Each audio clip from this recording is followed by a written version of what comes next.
గుంటూరు నగరంలో మరి సుమారుగా 57 కార్పొరేట్ డివిజన్స్ ఉన్నాయి. మరి 57లో కూడా అత్యంత దయనీయ స్థితిలో ఉన్న మరి ఈ ఆదర్శ్ నగర్ అయితేనేమి 25వ వార్డు అయితేనేమి చూసినట్టయితే ఈ రోజున మరి ఇక్కడ ప్రజలందరూ కూడా గమనించాల్సిన విషయం ఏంటంటే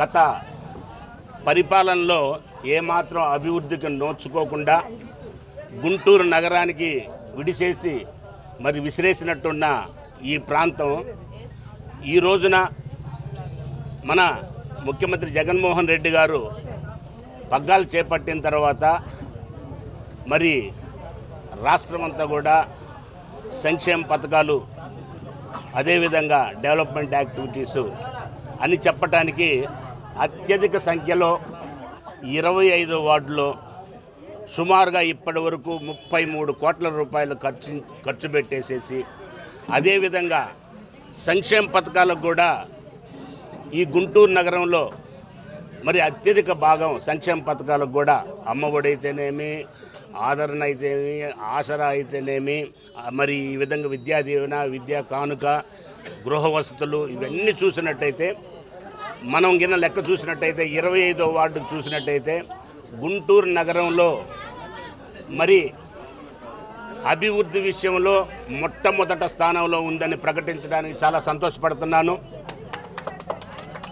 ఎక్కడ దీనికి నిదర్శనం మరి కొద్ది రోజుల క్రితం ఈ ప్రాంతంలో జరిగిన సభలో మన స్వయంగా మేయర్ గారు వచ్చేసేసి ఈ ప్రాంతానికి 33 కోట్ల రూపాయలు ఖర్చు పెట్టడం జరిగింది. ఇంకా కూడా 5-6 కోట్ల రూపాయలు పనులు జరుగుతున్నాయి. కాబట్టి సుమారుగా 40 కోట్ల రూపాయలు కేవలం 3 సంవత్సరాల పరిధిలో 40 కోట్ల రూపాయలు అభివృద్ధి రోడ్లు అయితేనేమి మరి డ్రైనేజీ వ్యవస్థ అయితేనేమి ఇక్కడ అన్ని విధాలు కూడా డెవలప్ చేశారు.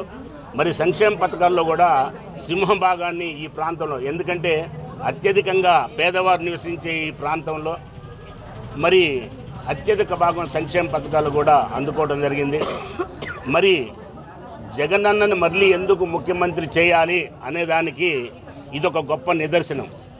కేవలం ఒక వార్డు 25వ వార్డు గురించి మాట్లాడితే ఇలాంటి పరిస్థితి అన్ని వార్డుల్లో ఉంది. రాష్ట్రం అంతా కూడా ఈ సంక్షేమ పథకాల అభివృద్ధి రెండు కూడా బ్రహ్మాండంగా జరుగుతున్నాయని చెప్పడానికి నిదర్శనం.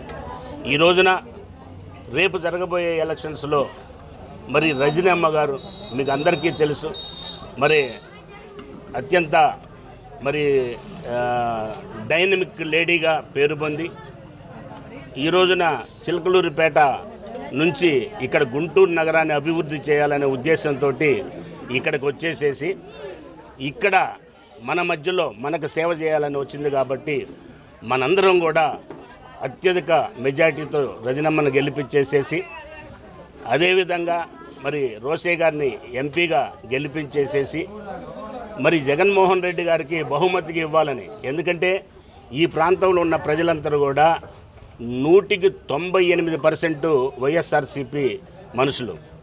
ఎందుకంటే ఆ రోజుల్లో ఈ ప్రాంతాన్ని అంతా కూడా నెగ్లెక్ట్ చేశారు కాబట్టి చాలా పట్టుదలతో ఉన్నారు. ఈ రోజున మరి వెంకటేశ్వర రెడ్డి గారు, రాఘవమ్మ గారు, లక్ష్మీ గారు, కొండల గారు, మరి సత్యనారాయణ రెడ్డి వీళ్ళ నేతృత్వంలో ఒక్కొక్కరు ఒక్కొక్క ప్రాంతంలో ఇది మాది కాదు ఇది మనది అనే ఇది భావంతో మరి ఈరోజు పార్టీ ఆఫీస్ ఓపెన్ చేసేసి ప్రజలకు అందుబాటులో వాళ్ళకి ఏ సమస్య ఉన్నా కానీ వాళ్ళ ఓటు ఉందా లేదా, వాళ్ళు ఏం చేయాలి, వాళ్ళ బూత్ ఎక్కడుంది, వాళ్ళకి ఎక్కడెక్కడ ఏమేమి ఫెసిలిటీస్ ఉంటాయి అనేది అన్నీ కూడా ఇక్కడ ఈ కార్యాలయానికి వచ్చి తెలుసుకోవచ్చు.